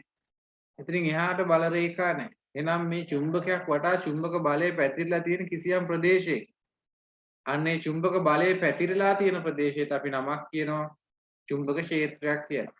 එතකොට අපි දන්නවා මොකක් හරි චුම්බකයක් අපි ගත්තට වටේම තියෙන යකඩේ වගේ දේවල් ඇදිලා එන්නේ නැහැ. එහෙම ඇදිලා එනවා ඒක ප්‍රබල චුම්බකයක් වෙන්න ඕන. මේ කාටුන් වල එහෙම දැකලා ඇති. එහෙම ප්‍රබල චුම්බක ඇති. මෙහෙම අපි මේ හැරේ අල්ලගත්තොත් ඒ වටේම තියෙන කාන්දන් ටික වටේම තියෙන යකඩ ටික ඇදිලා එනවා. නමුත් සාමාන්‍ය අපි ඔය බුක් ෂොප් එකකින් ගන්න දණ්ඩ චුම්බකයක් ගත්තට ඒක ළඟට කරනකන්වත් උකට ආකර්ෂණය වෙන්නේ නැහැ. මේ හරිය ළඟටම ගෙනාවොත් තමයි ඇදලා ගන්න. ඒ කියන්නේ ඒකේ චුම්බක ක්ෂේත්‍රය චුම්බක බලයේ පැතිරිලා තියෙන ප්‍රදේශය අඩුයි. අපි බුක් ෂොප් වලින් ගන්න රතු පාට චුම්බක තියෙන වල චුම්බක ක්ෂේත්‍රය ගොඩාක් දුරට විහිදිලා නැහැ. අඩුයි. ඒ නිසා අපි කියනවා කොහොම හරි මෙන්න මේ චුම්බකයක් වටා චුම්බක බලයේ පැතිරලා තියෙන ප්‍රදේශයට නමක් කියනවා. මොකක් කියලාද කියන්නේ? චුම්බක ක්ෂේත්‍රයක් කියලා. ඒක අපි 6 දිත් ඉගෙන ගන්න. මතක ඇති. හරිද? අපි චුම්බක ක්ෂේත්‍රයක් කියන්නේ එතන ප්‍රශ්නේ අහලා තියෙන්නේ මොකක්ද කියලා බලන්න. චුම්බක ක්ෂේත්‍රයක් අපි ගොඩක් වෙලාවට දකිනවා මේ ෆ්ලැට් මේ රූප සටහනේ තියෙන විදිහට දිවිමාන මේ එක තලයක තියෙනවා කියලා. දැන් මේක මේ එක කඩදාසි තලයේ එක තලයක තියෙනවා කියලා තමයි හිතන්නේ. ඔක තමයි අපි දකින්නේ. නමුත් ඕක මේ ත්‍රිමාන ව්‍යුහයක්. ත්‍රිමානයි කියන්නේ අපි මෙහෙම දණ්ඩ චුම්බකයක් ගත්තොත් මේ වටේටම චුම්බක ක්ෂේත්‍රය පැතිරිලා තියෙනවා. එක පැත්තකට විතරක් නෙමෙයි මේ වටේම චුම්බක ක්ෂේත්‍රය පැතිරිලා තියෙනවා. එතන මේ චුම්බක ක්ෂේත්‍රයේ වටේම පැතිරිලා තියෙන එකට අපි කියනවා ත්‍රිමාන ව්‍යුහයක් කියලා. ඉතින් මෙන්න මේක ත්‍රිමාන ගතිය බලා ගන්න මෙන්න මේකේ ත්‍රිමාන ගතිය බලා ගන්න මෙන්න මේ වගේ වැඩක් අපි කරනවා.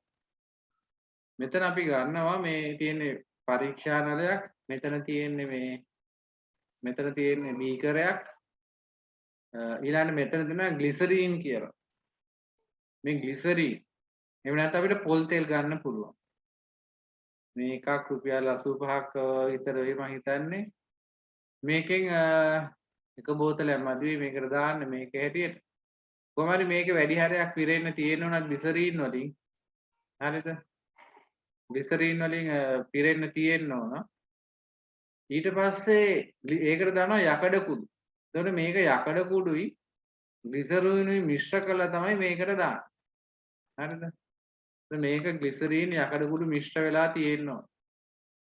ඊට පස්සේ අපි කරන්නේ මෙන්න තියෙනවා පරීක්ෂා නලය මේක ඇතුළට දානවා මෙන්න මේ දණ්ඩ චුම්බකේ. දාලා මෙන්න මේ පරීක්ෂා නලය ගිල්ලනවා මේක ඇතුළේ. මේ පරීක්ෂා නලය සහිත දණ්ඩ චුම්බකේ මේක ඇතුළේ ගිල්ලනවා. ගිල්ලපුවාම මොකද වෙන්නේ දන්නවද? මෙන්න මේ වගේ ලස්සනට ත්‍රිමාන චුම්බක ක්ෂේත්‍රයක් අපිට වටේට ලස්සනට බලා ගන්න පුළුවන්. කොහොමද මේ විදිහට බලා ගන්න පුළුවන්. ඔව්.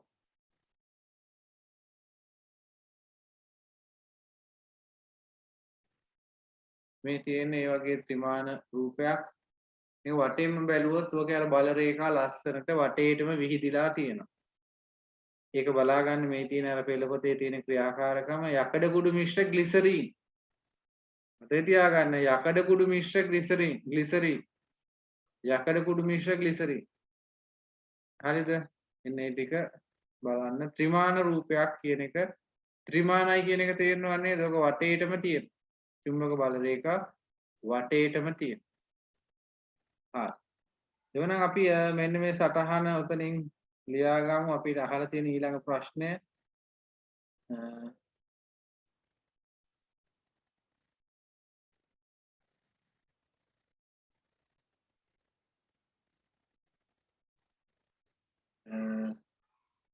චුම්බක ක්ෂේත්‍රය යන කුමක්ද කියලා අහලා තියෙනවනේ දැන් ඒකට ලියා ගන්නකෝ.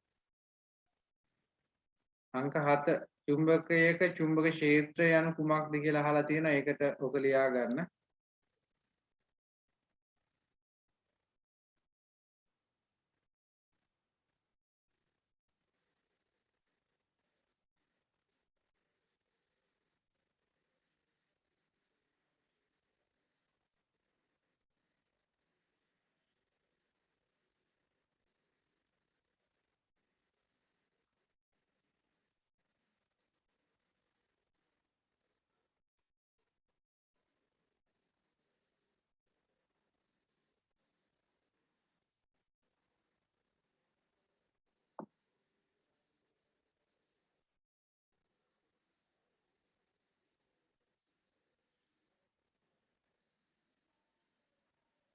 හරි නේද?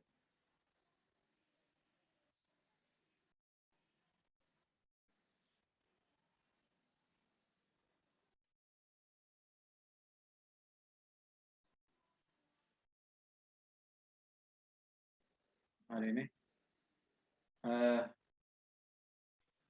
උතන ඊළඟට අහලා තියෙන අපි ඒක ලියලා අවසන් කරමු. ත්‍රිමාන චුම්බක ක්ෂේත්‍රයක් නිරීක්ෂණය කළ හැක්කේ කෙසේද කියලා. ත්‍රිමාන චුම්බක ක්ෂේත්‍රයක් නිරීක්ෂණය කළ හැක්කේ කෙසේද කියලා අපි එතන ලියාගමු මේ විදිහට.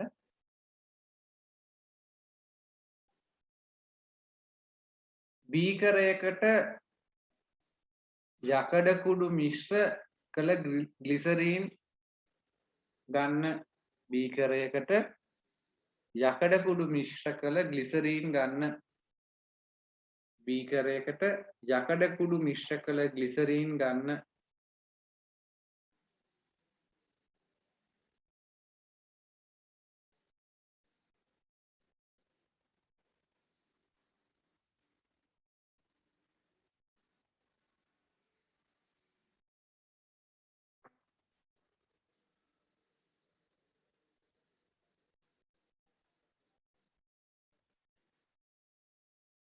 බීකරයකට යකඩ කුඩු මිශ්‍ර කළ ග්ලිසරීන් ගන්න.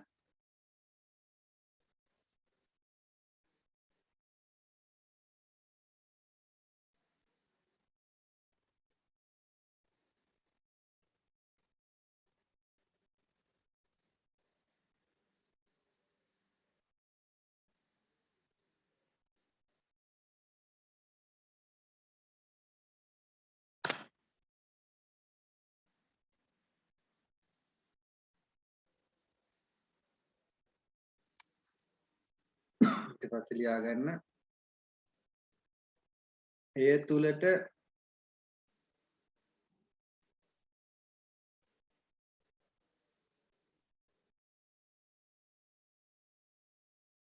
දණ්ඩ චුම්බක යක්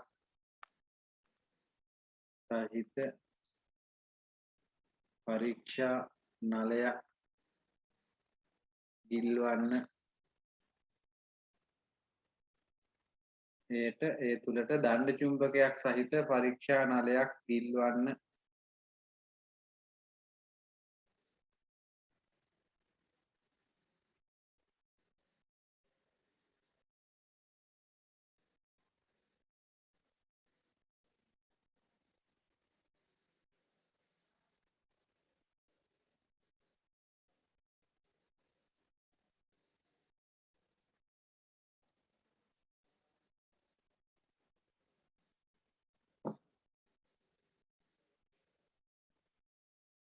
හරිද?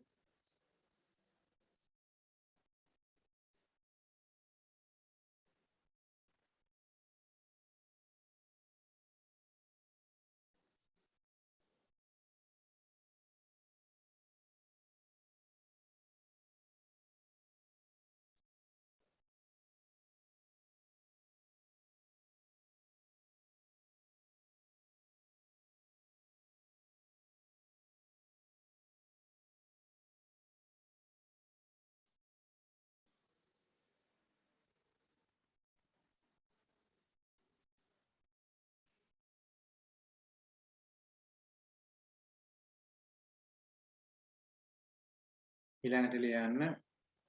එවිට දණ්ඩ චුම්බකයේ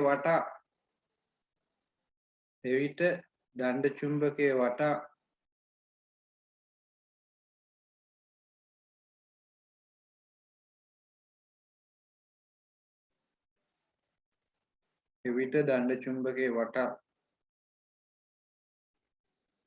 ත්‍රිමාන චුම්බක ක්ෂේත්‍රයක් නිරීක්ෂණය කළ හැකිය. එවිට දණ්ඩ චුම්බකයේ වටා ත්‍රිමාන චුම්බක ක්ෂේත්‍රයක් නිරීක්ෂණය කළ හැකිය. ත්‍රිමාන චුම්බක ක්ෂේත්‍රයක් නිරීක්ෂණය කළ හැකිය.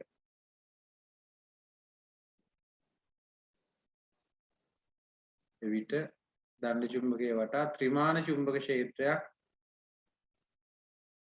නිරීක්ෂණය කළ හැකිය.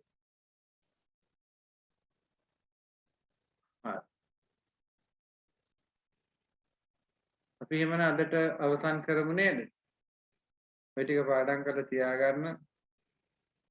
පේපර් එකක් මම Google ෆෝම් එකක් ඊළඟ සතියේ කරන්න බලන්නම්. පේපර් දීලා මහන්සිත් ගන්න. අපි ඊළඟ සතියේ හම්බ වෙමු නා. අයබෝවන් හැම දිනකටම. අයුවන් සර් thanks. night හැමතෙම. Everyone, sir. Guru Saranai, sir. Devi Pita, sir. Good night. Bye, sir. වේවා bye. Guru Saranai, sir. Good night, sir. good night.